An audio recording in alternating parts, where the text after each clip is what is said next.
Welcome to the Second Reading Podcast from the University of Texas at Austin. The Republicans were in the Democratic Party because there was only one party. So I tell people on a regular basis, there is still a land of opportunity in America. It's called Texas. The problem is, these departures from the Constitution, they have become the norm. At what point must a female senator raise her hand or her voice to be recognized over the male colleagues in the room? And welcome to the Second Reading Podcast for the week of June 6th. I'm Jim Henson, Director of the Texas Politics Project at the University of Texas at Austin. I'm joined by my colleague Josh Blank. And today, Josh and I are here to talk about Hillary Clinton's chances in the general elections in Texas, about what's up with Donald Trump and Latinos, and a little bit about how Latino voters shape politics in different ways in Texas than they do in the U.S. But we start today with the question of Hillary Clinton in Texas. Now, most people assume that Texas is a very safe Republican state in the presidential election. What do you think, Josh? Safe? Quite safe. So why is this all happening, you might ask, given that Josh didn't hesitate and had a very brief and direct answer to that? Well, there was a really good, I would say, profile in New York Magazine last week in which the reporter had very unusually high level of access to Hillary Clinton. It was a very, very long article. I was reading it, getting ready to write something, and kept thinking, well, is this going to be over soon? It's really good, but it just seems to keep going. But during that interview, Hillary Clinton had what became kind of a money quote in Texas. And the direct quote, and part of this is from the writer who wrote this in the first person. So it starts with a Hillary Clinton quote that says, "If Black and Latino voters come out and vote, we could win Texas," she told me firmly, practically licking her lips. Now, that's the kind of journalism that you don't get in your daily paper. I'm excited. So what was she licking her lips about, Josh? Well, she was being asked about, with Donald Trump on the ticket and her expected strengths, where might she compete that we wouldn't expect her to? And she instantly said Texas. Texas is the place. Right. And this is something that, seems to be kind of a recurring theme all of a sudden where, somebody's running statewide, whether it be Hillary Clinton or Wendy Davis, and of recent vintage, right? And people start to say, especially Democrats start to say, hey, maybe we could win, right? And then the press gets into it, and they just can't help but pick this up, and they can't help but run with it and talk about it. And you have, more fully formed thoughts about the press probably than I do. I mean, why is that? Well, my thoughts are very fully formed on this. Yeah, I mean, I think the press likes a story about potential conflict, and you have all these political reporters in Texas who spend their lives, their 8 hours a day at least, with breaks for drinking, right, talking about politics. And when you talk about party politics in Texas and presidential politics, it can be really boring because the Republicans are going to win all the time, given what we've seen in the last few years. So just the suggestion that there might be some competition in the presidential election just gets their hearts going pitter-patter and gets them sitting down at the word processor. So, we're going to move on to the real thing here. But also there's probably some of this which is wishful thinking, right? I mean, I bet given what you're saying, right, in the sense that like odds are there's going to be almost zero presidential competition in Texas, for a lot of reasons, which we'll talk about. But one of the main reasons which we're not going to talk about is how expensive it is to run here. And in some ways, if you're the press, you need to write about this every day. If Hillary Clinton would just come to Texas a little bit during the campaign, make a show of it, it's a couple more articles you can write. More to do. It makes your job a little easier. But without, overly picking on our friends in the press, right. Sorry, guys and girls, let's at least look at this. Is there an argument that she can win? Right. So let's look at the arguments on both sides. Okay. So why would somebody at least plausibly say that Hillary Clinton could at least be competitive or possibly win? Right. So the first argument here, and we're going to talk about this one a little bit more a little later, but is that Trump is alienating and motivating minority voters, and especially Latino voters. And this is something the Republican Party is very, very aware of and concerned about, and they've been wondering out loud. And there's obvious reasons to, right? The proportion of the population that's Latino is increasing basically every single year. And additionally, the percentage of the voting population that is Latino keeps increasing. So in 2000, it was 7%. In 2004, it was 8%. In 2008, it was 9%. In 2012, it was 10%. You get the idea. And in Texas, where we have a much bigger Latino population, the projected population of Texas in 2016 that is Latino is 40.6%. In 2020, for the next presidential election, will be 42.6%. And this just goes unabated. Right. So the fact is that, having a good shot at winning some significant portion of the Latino vote is really important to any party. And so this is sort of the first thing, is what Trump is doing, again, which we'll talk more about, is probably leading towards some sort of fear among Republicans that they're going to get wiped out with Latino voters. Right, and Hillary Clinton's definitely speaking to that fear in the quote from the magazine. Right. That's what she was. So that's the first argument that she can win. The second argument is that Trump's candidacy is going to discourage Republicans from turning out to vote. So what is that about? Oh, so that's really the idea that as we look at poll numbers in Texas early on, we do know that there are a certain number of Republicans that find Donald Trump somewhat distasteful, shall we say. Right. Now, some of this is very straightforward. And we saw a lot of discussion of this during the primary election, the argument being that if you are an evangelical voter in Texas, that is, if you're somebody who is more or less a devout Christian in the Republican Party. And a consistently strong conservative voter. Exactly. And somebody who believes in conservatism as a kind of culturally restrained belief, shall we say, that you believe in tradition and hierarchy and good behavior and virtue, if you will. Donald Trump isn't on the surface of it really your guy. Right. I mean, that's being a little arch, but the point being Donald Trump is a secular guy who's lived a secular life from the urban Northeast, and he's not a natural fit for these kinds of voters. But let's take it seriously for 1 second. So again, the first argument being Trump alienates minority voters. Right. The second argument being that Trump is going to discourage Republicans from turning out to vote. So what does the data say about that? Well, the problem with that data is that when you look at Texas Republicans, they really, really dislike Hillary Clinton. Right. Right. I mean, there's this question of, defection. Right, which is a whole other thing. Are they going to go vote for her? Certainly not. There's this question of whether they're going to just not turn out at all.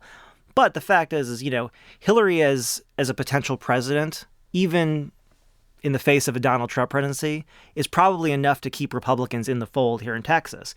In our February 2016 polling, Clinton was viewed unfavorably by 91% of Texas's GOP voters. Even amongst the GOP voters who have an unfavorable view of Trump, so these are Republicans in Texas who don't like Trump, 92% of them viewed Hillary Clinton unfavorably.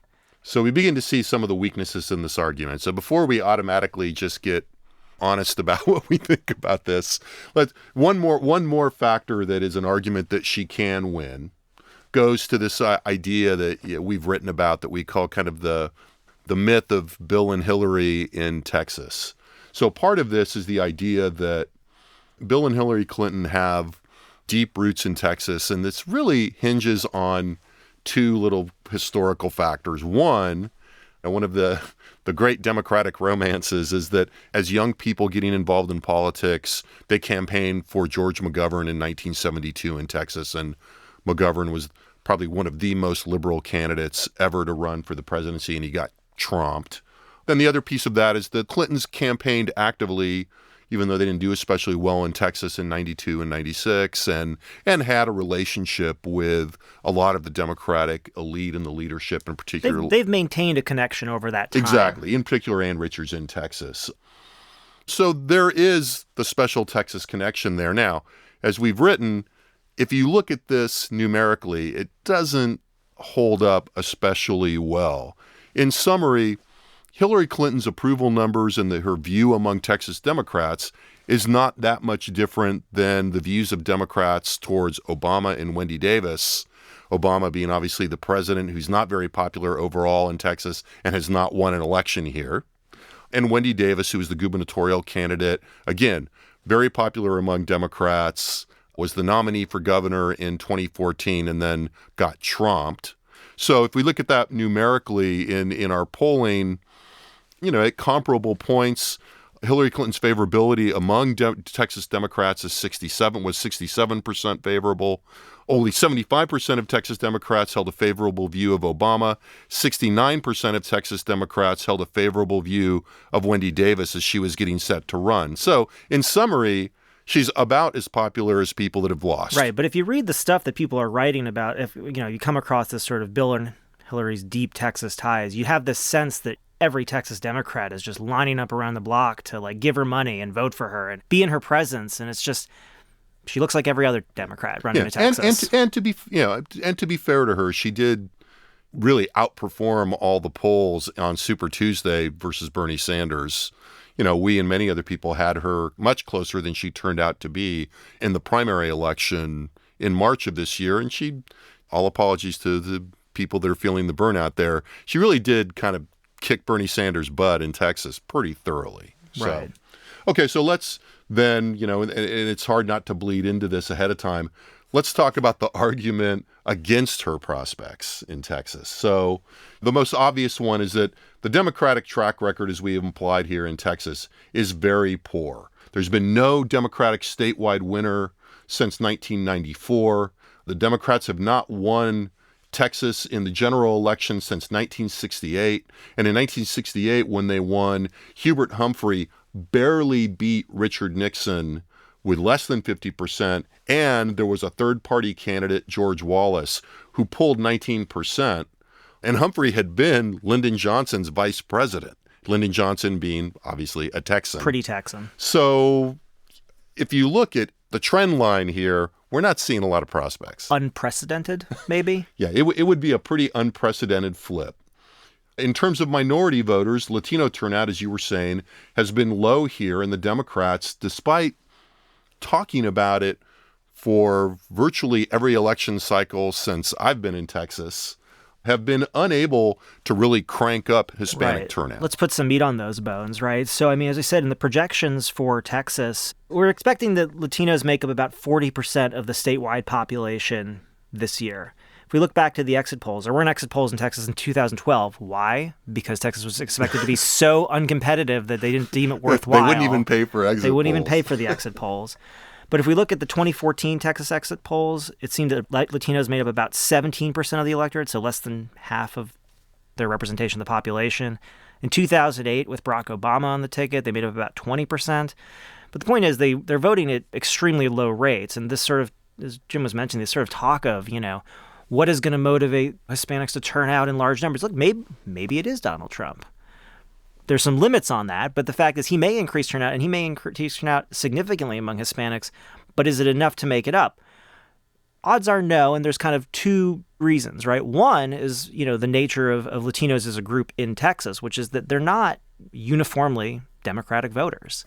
They're not uniformly Democratic voters anywhere. But they're even less uniformly Democratic voters in Texas than they are in comparable states with large Latino populations. Exactly. And so if we're being fair here, in presidential elections, Democrats tend to do a little bit better with Latinos than they do in sort of the, sort of less populated midterm elections. But just as a point of comparison, in 2012 was a good year for Democrats with Latinos. I think Barack Obama won like 70% nationally. Again, we don't know how he did in Texas because we didn't have any information. More than 70% nationally, we think, yeah.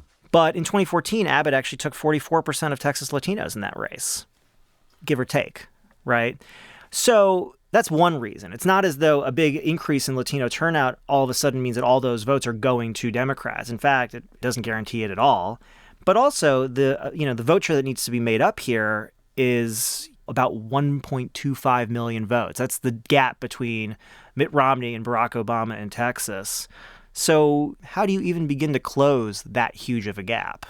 It's a very abstract argument to suggest that this is very likely. I would put it that way. I think what this is really hinging on when you look at some of the arguments we've seen in the last couple weeks that are saying, look, this could happen. She could turn the state at least purple, if not red. When you come right down to it and you look at that 1.25 million number, which is just a huge number, it really does come down to everybody's general explanation for predicting something that's very unlikely now, and that is, in the post-Trump universe, anything can happen. Anything. Because everybody's been wrong about everything that Donald Trump has had anything to do with for the last year, we now are, sort of to the point of it, people saying, well, yeah, it seems completely unlikely, and there's no evidence that it could happen, but there was no evidence for Donald Trump happening. I think that's not entirely true, which is a different subject, but that really is the heart of what's fueling this, I think. Right, but what is making this even more, like, entertain more than we would even expect it to is this other thing we were talking about, right, which is Trump's seeming refusal to soften his approach to Latinos at all, whether we're talking about individual Latinos or even the group entirely, right? Right, so let's turn to that and talk about Donald Trump and Latinos. So one might have thought in a certain world that even if Donald Trump shoved his way into the Republican nomination race by saying a bunch of things that he thinks conservative white voters will not say out loud, like the things he said about Mexican immigrants being rapists and killers in his campaign announcement. That's what Mexico is sending to us. Yes, about building a wall and having Mexico pay for it and so on and so forth. You still might have thought, given the conventional wisdom, that after he had secured the nomination effectively, which he has effectively, that he might moderate his behavior in anticipation of the general election. That's what we tend to assume about candidates. Now, before we talk about whether he really hasn't done that with Latinos, let's talk a little bit about what we mean when we say he might have moderated his positions or moved towards the middle at least somewhat for the general election. Right. I like to be the voice of the conventional wisdom. It's easier. The conventional wisdom is when Donald Trump is running in a Republican primary, he's really trying to appeal to the most engaged, the most ideological, the most active voters in the Republican electorate. So he's people that are interested in doing something about it. Right, and people who are interested in showing up to a caucus site in March, right, the year before the election, right? I mean that, or in February in Iowa. Right, February in Iowa, driving on icy roads to express their political preference. These are not representative of the whole party on either side, Democrats or Republicans. But these are the voters that the candidates essentially have to appeal to. And not only that, they need to create distinctions amongst themselves because, again, at this point, most people just use party as the main label. So I know, if you're a Democrat, even if you don't know anything about the candidates, you'll probably vote for a Democrat over a Republican. But once you get into this primary process, you're talking about super engaged people. Right. And you're also talking about a bunch of candidates who have to figure out a way to distinguish themselves in this narrow ideological space. But once you start talking about the general election, you're talking about a very different universe of voters. Right. You're talking about not only you're talking about voters on the other side, but even less so, but you're talking about a whole host of less engaged, less interested, and especially less ideologically inclined voters with probably weaker opinions about a lot of these issues who might actually be turned off by some of the stronger opinions you took in the primary, which is why historically candidates, after sort of appealing to sort of the liberal base on the Democratic side, the conservative base on the Republican side, they take careful steps back towards the middle. Again, not the exact middle, but at least more towards the middle of their party when going into the general election. But we haven't seen that from Trump when it comes to basically, especially with this anything. Anything, yeah, I guess anything. I was trying to think. I'm trying to think of something, but no. Anything. Somebody out there might think of a thing or two, and so we don't want to overgeneralize here, but not much. And certainly in terms of Latinos, very recently we have seen him exhibit a real reluctance to moderate his position on that. Maybe even doubling down. He attacked the judge who had issued some negative opinions in the lawsuit against Trump University. The judge is a Hispanic. Yeah, by referring to the judge who's Hispanic as a Mexican, basically. And then he's also been very critical of one of the stars of the Republican Party, and that's Governor Susana Martinez of New Mexico. So he not only has done this, but he's done it in her state. Let's hear a clip of Donald Trump talking about Governor Susana Martinez of New Mexico. Since 2000, the number of people on food stamps in New Mexico has tripled. We have to get your governor to get going. She's got to do a better job, okay? Your governor has got to do a better job. She's not doing the job. Hey, maybe I'll run for governor of New Mexico. I'll get this place going. She's not doing the job. We got to get her moving. Come on, let's go, governor. I personally think Trump would be a great governor of New Mexico. Well, so does he. But I think there's, near as I can tell, there is not a job that Donald Trump finds himself That's true. unqualified for. That almost doesn't need any explanation. Well, I want to add one point. Susana Martinez, in addition to being the governor, a Latina, a Republican, the governor of New Mexico, is A also woman, yes. is also the head of the Republican Governors Association, which is a big party organization that is certainly going to be very active in this election cycle. So not only, is he insulting a fellow Republican, which I'll put in quotes, I guess, a woman, Right. a Latina, a governor, which generally, try to be polite, but also someone who is theoretically going to be very involved in this 2016 election on his behalf. Right. You mentioned that she's a governor. You mentioned all these things. I mean, it really is almost every way that you could have been rude and offensive and impolite to your host and violate political norms. He pretty much hits everything on the list. And this is definitely having an impact inside the Republican Party. So one of the other big inside politics stories in the last couple of weeks, but one that is really telling and I think seen as a signal, certainly to the political press, is that inside the party, there are people that are just migrating away. They're backing away from the Trump campaign as rapidly as they can. So it's a high-profile Republican National Committee operative named Ruth Guerra who had a job, a major communications job in the Republican National Committee. Reaching out to Hispanic media That outlets. was about reaching out to Hispanic media, exactly. And she basically resigned from that job and has now moved to another job that will have her exclusively engaged in congressional races so that she doesn't have to have anything to do with the presidential campaign, including even saying anything positive about it. Now, on one hand, one can look at this and think it's really inside baseball. She was replaced by another Hispanic woman that had actually worked for Jeb Bush. And actually criticized Trump. Within minutes of her being announced as the replacement, there were piles of tweets of her criticizing Trump. Now, both of these point to the role and invite us to think a little bit more about the role of Latinos in the election and in an upcoming election and in politics in the United States and Texas. And to wind up, it's worth observing, I think, that if you look at this dynamic in the Republican race nationally and this discussion of Latinos in Texas, that there's something interesting going on. It's something that tells us a little bit about the difference between Texas and the United States and politics in the two settings. So in national politics, as we've implied here, I think, the Latino vote really is essential to Democratic competitiveness. As the Latino population grows, we see Democratic success at the presidential level really kind of increasing. And conversely, we see Republicans becoming more and more concerned and attentive to the role of Latinos in the process and to, if not bending over backwards to become the party of Latinos, at least certainly working not to alienate them. And in fact, that's what we saw in the aftermath of the 2012 election. After Mitt Romney lost Latinos by such a huge margin, there was a lot of soul searching in the Republican Party. A big document and game plan was produced that was really intended to get everybody on the same page. It seems strangely quaint now that the Republican Party basically said, no, we have a problem here and we need to actually address this. And it's quaint in the sense that, they were right, and they probably will continue to be right, but this election cycle is basically just totally blown up. They basically ripped that document up and set it on fire. And this dynamic with Donald Trump at the national level is one of the things that is really making Hillary Clinton, despite movement in the polls, the favorite to win the presidency in the fall. That's why there's so much concern over Trump's appeal.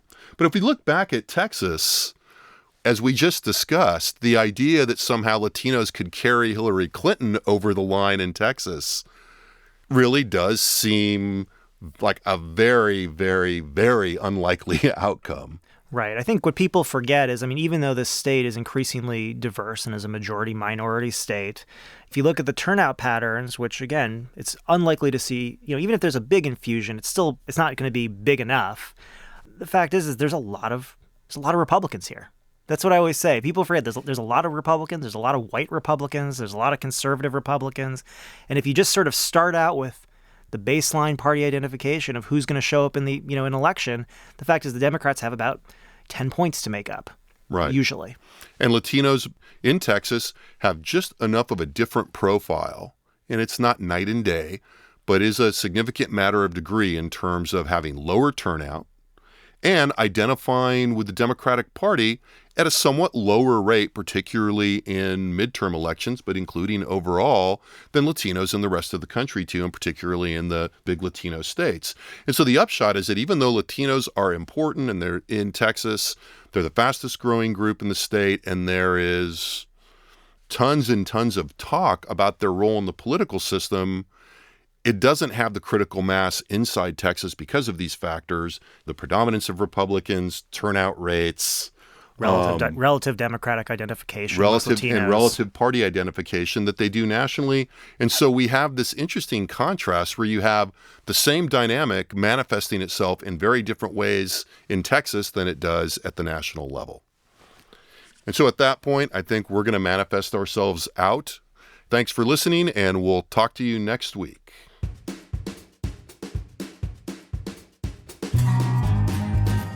The Second Reading Podcast is a production of the Texas Politics Project and the Project 2021 Development Studio at the University of Texas at Austin.